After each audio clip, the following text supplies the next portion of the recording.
Hello class, this is doctor Shilpa Nagar, बाल रोग विभाग, Jyotirvidyapeeth, women's university, class 3 year. Last session हमारा 2.20 था, जिसमें हमने देखा था पैथोफिजियोलॉजी ऑफ डायरिया, डिसेंट्री क्या है, इनके साइन सिम्टम क्या है, क्लिनिकल मैनिफेस्टेशंस क्या होगा, साथ में कॉम्प्लिकेशंस क्या क्या थे वो पढ़े थे हमने। और हमने देखा टाइप ऑफ डिहाइड्रेशन के type like isotonic, hypernatremic and hyponatremic. Hypokalemia देखा, हाइपोकेलेमिया की स्टडी करी जिसमें उसके साइन सिम्टम्स देखे हाइपोकेलेमिया से क्या क्या साइन सिम्टम होने वाले हैं। अब हम इस वीडियो में जो हमारा सेशन 2.21 होगा, इसमें हम इवेल्यूशन करेंगे डायरिया और डिसेंट्रिक पेशेंट का, और हिस्ट्री किस तरीके से ली जाती है, क्या क्या साइन सिम्टम है, और इसके बाद हम उसके ट्रीटमेंट क्या चलाना है, डायग्नोसिस कैसे करना है, क्या क्या न्यूट्रिशन लॉस हो सकता है, उसको किस तरीके से कंप्लीट करना है, ये हम सेशन 2.21 में डिस्कस करने वाले हैं। ओके, तो पढ़ाई स्टार्ट करते हैं। Let's start evolution of the patient. History taking करेंगे, सबसे पहले हिस्ट्री लेंगे पेशेंट की। उसमें हमें देखना है कि टाइप ऑफ डायरिया किस तरीके का है, वाटरी डायरिया है या ब्लड म्यूकस साथ में आ रहा है, और क्या क्या साइन सिम्टम आ रहे हैं वो देखेंगे। वॉमिटिंग करेक्टरिस्टिक, वॉमिटिंग का करेक्टर, वॉमिटिंग करेक्टर में वॉमिटिंग किस तरीके की प्रोजेक्टाइल वॉमिटिंग है, स्लो वॉमिटिंग है, वॉमिटिस किस तरीके का है, वॉमिटिंग पर डे कितनी है, फ्लूइड कितना है वॉमिटिंग का, ये सब देखेंगे। स्मेल क्या है, वॉमिटिंग में कंटेंट किस तरीके का आ रहा है, फीवर, एसोसिएटेड इलनेस लाइक कफ, रैशेज, यूटीआई, ऐसा कुछ तो डेवलप नहीं हो रहा है पेशेंट में। यूरिन आउटपुट चेक करना है पेशेंट का। Abdominal pain, distension, history of seizures देखेंगे, previous history of similar illness, ऐसा पहले तो नहीं हुआ था। फीडिंग हिस्ट्री देखेंगे बेबी की, developmental history, growth and development ठीक तो है, माइलस्टोन नॉर्मल टाइम पे डेवलप हुए हैं या नहीं है, इम्यूनाइजेशन प्रॉपर हुआ है, social and family history, social या फैमिली वो हाइजीनिक कंडीशन है, पावर्टी वाली कंडीशन है या सेडेंटरी लाइफस्टाइल है या रिच पेशेंट है, तो उनके इन्फेक्शियस या नॉन इन्फेक्शियस कंडीशन का पता लग जाएगा। एंटीबायोटिक एक्सपोजर या any similar illness in the vicinity, ये सब हमें इवेल्युएट करना है पेशेंट का। स्टार्ट करते फिजिकल एग्जामिनेशन से। जनरल एग्जामिनेशन करेंगे पेशेंट में। Look for the sign of water loss, यानी कि डिहाइड्रेशन के साइन हमें देखने हैं। सबसे पहले लॉस ऑफ स्किन टर्गर होता है, स्किन टर्गर, वीकनेस या एब्सेंट पल्स मिलेगी हमें, टेकीकार्डिया हो सकता है, यानी कि हार्ट रेट बढ़ जाएगी, संकन आई होगी। जब भी फ्लूइड लॉस होगा तो पेरा ऑर्बिटल जो है हमारा एरिया, वहाँ से फ्लूइड लॉस होगा तो आई हमें लगेगी कि अंदर की तरफ चली गई, संकन है। संकन फोंटानेल रहेंगे बच्चे में, नॉर्मली फोंटानेल होता है तो बल्ज या फिर नॉर्मल होंगे, और डिहाइड्रेशन होगा तो संकन हो जाएंगे। अगर हम प्रीवियस लेक्चर्स में हमने पढ़ा है कि अगर सेरेब्रल एडिमा बढ़ती है, इंटरसेरेब्रल प्रेशर बढ़ता है तो वहाँ पे फोंटानेल की बल्जिंग हो जाती है, लेकिन डिहाइड्रेशन में फोंटानेल संकन मिलेंगे। Delayed capillary filling, capillary refilling test होगा तो डिलेड होगा कैपिलरी रीफिलिंग। कोल्ड क्लाइम में स्किन मिलेगी। एन यूरिया की कंडीशन है ओलिगोयूरिया, यूरिन का वॉल्यूम है वो कम रहेगा या फिर एब्सेंट ऑफ यूरिनेशन रह सकता है। मेंटल चेंजेस मिलेंगे, बिहेवियरल चेंज मिलेंगे, बस सीवियर कंडीशन ऑस्मोलिटी चेंज हो चुकी है। लॉस ऑफ न्यूट्रिशंस को चेक करेंगे, हाइपोग्लाइसेमिया रहेगा, कन्वर्जन या मेंटल स्टेटस चेंज रहेगा।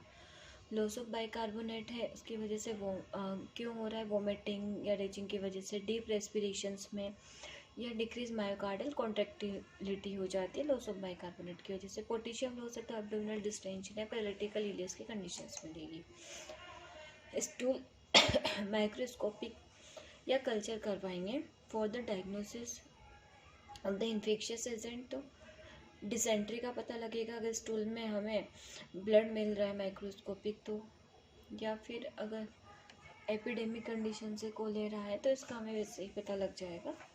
पर्सिस्टेंट डायरिया, सस्पेक्टेड सेप्टिसीमिया की कंडीशन है, इम्यूनोसप्रेस चाइल्ड है तो स्टूल माइक्रोस्कोपी में करानी है। एसेस फॉर डिहाइड्रेशन करना है, डिहाइड्रेशन के साइन हमें चेक करना है। 4 important sign in well nourished child are, mental status हमें देखना है सभी पेशेंट का, आईबॉल संकन है या नॉर्मल है, ड्रिंकिंग कैपेसिटी पानी, और स्किन टर्गर चेक करनी है हमें। Classification of dehydration, 2 sign needed. तो पैरामीटर्स हैं जो हमने अभी 4 पैरामीटर्स देखे हैं, नो डिहाइड्रेशन, माइल्ड डिहाइड्रेशन और सीवियर डिहाइड्रेशन। को हम चेक करेंगे। अगर मेंटल स्टेटस है नो डिहाइड्रेशन तो पेशेंट बिल्कुल अलर्ट रहने वाला है। माइल्ड मॉडरेट डिहाइड्रेशन होता है तो पेशेंट की जो मेंटल कंडीशन है वो रेस्टलेसनेस रहेगा और इरिटेबल चाइल्ड हो जाएगा। सीवियर डिहाइड्रेशन में लिथार्जिक और अनकॉन्शियसनेस की कंडीशंस आ जाएगी। सेकेंड पैरामीटर आई बॉल है। No dehydration mean no sunken eyes. Mild to moderate dehydration है तो आई संकन हो जाएगी और सीवियर डिहाइड्रेशन में भी संकन आइज मिलेगी हमें। वाटर ड्रिंकिंग कैपेसिटी देखेंगे हम। No dehydration drinking normally. अगर डिहाइड्रेशन माइल्ड टू मॉडरेट है तो ईगर टू ड्रिंक, यानी कि उसे प्यास ज़्यादा लगेगी तो ईगरली ड्रिंकिंग करेगा। और सीवियर डिहाइड्रेशन है पेशेंट अनकॉन्शियस हो गया है तो अनेबल टू ड्रिंक, पानी नहीं पी पाएगा। Skin turgor normally, skin turgor normal होती है। माइल्ड टू मॉडरेट डिहाइड्रेशन है सम डिग्री ऑफ डिहाइड्रेशन में स्किन पिंच रिटर्न स्लोली। जब हम स्किन टर्गर चेक करते हैं तो हमारी स्किन है स्लोली नॉर्मली रिटर्न होती है, नॉर्मल रिटर्न होने लगती है। सीवियर डिहाइड्रेशन में skin pinch returns very slowly, बहुत टाइम लगेगा स्किन को नॉर्मल होने में। स्किन पिंच है स्किन टर्गर हम इस तरीके से चेक करेंगे। कोई स्किन फोल्ड को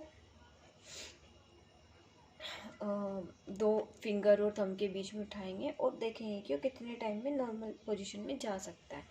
ज़्यादा टाइम लग रहा है, वेरी लॉन्ग टाइम, तो सीवियर डिहाइड्रेशन है। थोड़ा स्लो हो रही है तो some degree of dehydration, normal skin turgor तो फटाफट से अपने नॉर्मल पोजीशन में आ जाएगी। Workup for the diarrhoeal patient, तो following investigation directed to diarrhoea can be done in hospital. हमें जो इन्वेस्टिगेशन करवानी है डायरिया के लिए, डायरिया से होने वाले न्यूट्रिशंस लॉस डेफिशिएंसी के लिए, वो क्या होगी? स्टूल एग्जामिनेशन करवाएंगे, microscopic stool culture sensitivity test करवाएंगे, सीरम इलेक्ट्रोलाइट्स पता लगाएंगे, osmolality serum calcium potassium level का, रैंडम ब्लड शुगर चेक करेंगे कि इसमें हिपोग्लाइसेमिया तो डेवलप नहीं हो गया, सीबीसी देखेंगे, WBC with differential leucocyte count या platelet count, haematocrit volume, haemoglobin सब चेक करेंगे। पेरिफेरल आरबीसी मॉर्फोलॉजी देखेंगे, टाइप ऑफ एनीमिया, ये सब देखने के लिए स्क्रीनिंग करेंगे, ब्लड यूरिया नाइट्रोजन और क्रिएटिनिन लेवल चेक करते हैं। उसके बाद मैनेजमेंट ऑफ द डिहाइड्रेशन हमें करना है। तो प्लान ए है, सबसे पहले डायरिया को हम, अगर हॉस्पिटल में एडमिशन नहीं है तो हम हाउस होल्ड ट्रीटमेंट क्या करना है पेशेंट का वो देखते हैं। प्लान ए में इनिशियली जब हम ट्रीटमेंट हाउस में स्टार्ट कर देते हैं घर में, तो treat diarrhoea at home. Rule of 3 FS fluid rule है, वो हमें देखना है। 4 रूल, एक्स्ट्रा फ्लूइड देंगे हम पेशेंट को, कंटिन्यू फीडिंग करवाएंगे बेबी को, और when to come for follow up या सप्लीमेंट जिंक। हमेशा हमें fluid feeding follow up supplement zinc देना है। डायरिया वाले पेशेंट को सप्लीमेंट जिंक की टैबलेट्स होती है, हमेशा देनी होती है, फीडिंग प्रॉपर करवानी है, फ्लूइड देना है, एक्स्ट्रा फॉलो। देन फ्लूइड में क्या करना है, in addition to the usual fluid intake, जो यूजुअल फ्लूइड इनटेक है वो तो लॉस हो ही रहा है, तो उसके एडिशनली हमें फ्लूइड देना है ORS 10 मिलीग्राम पर kg बॉडी वेट के हिसाब से, या फिर 50 से 100 ml for those below 2 years and 100 to 200 ml for children more then 2 year पर बाउल मोशन। अगर बच्चा पर बाउल मोशन जितने भी गया है उसके बाद हमें 5 to 100 ml फ्लूइड देना है, और 2 साल से कम एज वाले बच्चे में, 2 साल से ज़्यादा एज वाले बच्चे में 100 से 200 ml फ्लूइड देना है पर बाउल मोशन के अकॉर्डिंग। अदर फ्लूइड में ब्रेस्ट मिल्क हो सकता है, food based fluid, soup, rice water, yogurt, या फिर कुछ क्लीन वाटर भी हो सकता है। अगर कुछ ORS नहीं अवेलेबल तो हम इनको भी यूज कर सकते हैं। अनसूटेबल फ्रूट जिनको हमें अवॉइड करना है देने के लिए, कमर्शियल कार्बोनेट्स को नहीं देना है, कमर्शियल फ्रूट जूस नहीं देने हैं, स्वीटनर्स, टी, कॉफ़ी, कुछ मेडिसिनल टीज और इन्फ्यूजन्स को अवॉइड करना है हमें, कि ये अनसूटेबल फ्लूइड है। जो भी राइस वाटर, सूप, योगर्ट, ये सब हम यूज कर सकते हैं, लेकिन जो मार्केट में available fruits, carbonated beverage, sweetener, T, coffee, ये सब अवॉइड करने हैं। फीडिंग में फ्रीक्वेंट ब्रेस्ट फीडिंग करवानी, बार बार काउ मिल्क या फॉर्मूला फीड करवा सकते हैं हम। कंटिन्यू अदर फूड, अगर बच्चा 2 साल फीडिंग कर रहा है, इफ़ ही स्टार्टेड फीडिंग, तो हमें फूड अदर फूड भी स्टार्ट करने।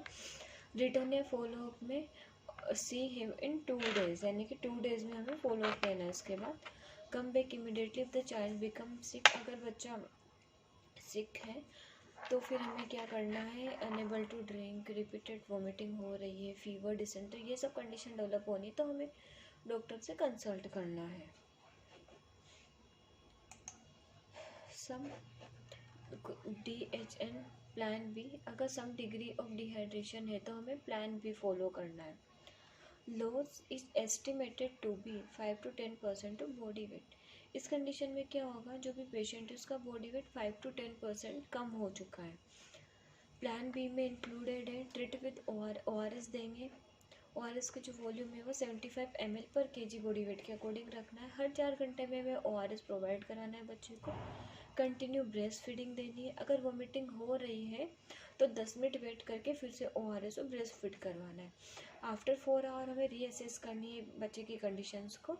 और अगर डिहाइड्रेशन बढ़ रहा है, सम डिग्री से नो डिहाइड्रेशन की तरफ जा रहा है तो बच्चा ठीक हो रहा है। अगर सीवियर डिहाइड्रेशन की तरफ जा रहा है तो हमें फर्दर मैनेजमेंट की ज़रूरत है।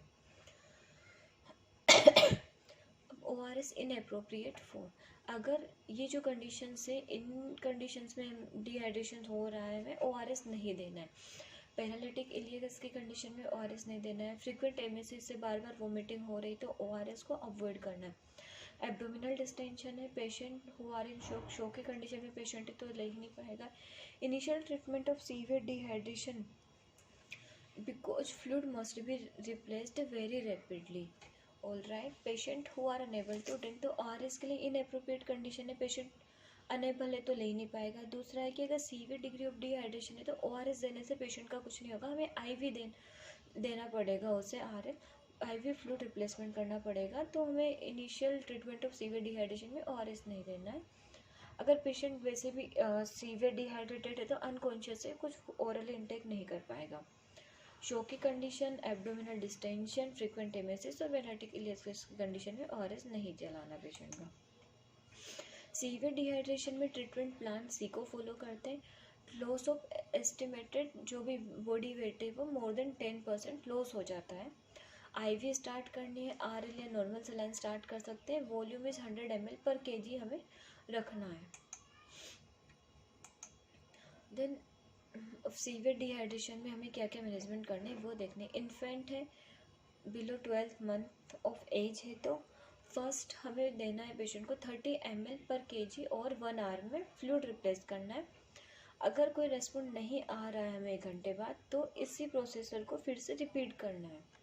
फर्स्ट आवर के बाद हमें नेक्स्ट और 5 आवर में हमें 70 ml पर kg फ्लूइड देना है।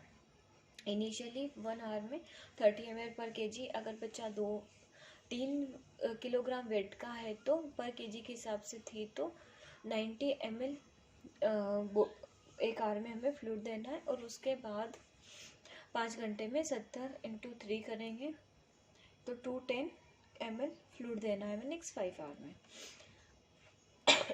Children more than 12 month of age है, 1 साल से बड़ा बच्चा है तो ओवर 30 मिनट, तो 30 मिनट में पेशेंट को हमें इतना फ्लूइड देना है 30 ml पर kg। रिपीट करना है ऐसे अगर कोई रेस्पॉन्स नहीं है तो। और जो हमने 70 ml फ्लूइड दे रहे थे 5 घंटे में 1 साल से छोटे बच्चे को, उसे हम 2.5 आवर में देना है।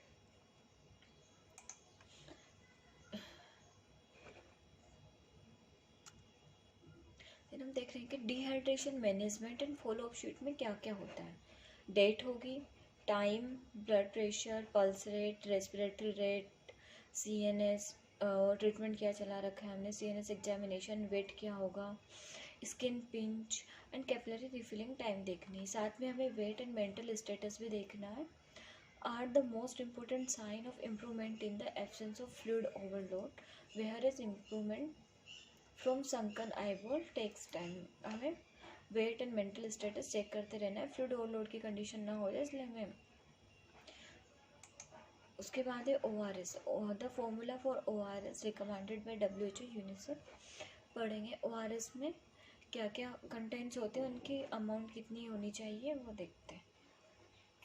ORS में sodium chloride, glucose anhydrous, potassium chloride, try sodium citrate dihydrate होता है। सोडियम क्लोराइड 2.6 ग्राम पर लीटर के अकॉर्डिंग, ग्लूकोज एनहाइड्रस 13.5 ग्राम पर लीटर, पोटेशियम क्लोराइड 1.5 ग्राम पर litre, try sodium citrate dihydrate 1.9 ग्राम पर लीटर होता है। रिड्यूस ऑस्मोलरिटी ORS है और मिली मोल्स पर लीटर के हिसाब से ये वाली अमाउंट होगी जो इसके कंटेंट्स हैं उनकी। और सोडियम क्लोराइड में sodium 75, chloride 65, glucose anhydrous 75 total, potassium है वो 20 मिलीमोल पर लीटर के हिसाब से, सिट्रेट है वो 10 और टोटल ऑस्मोलरिटी 245 मिलीमोल्स पर लीटर होगी। तो हमने ORS की ऑस्मोलरिटी देखी है, ORS में जो कंटेंट्स हैं उसकी अमाउंट देखी है।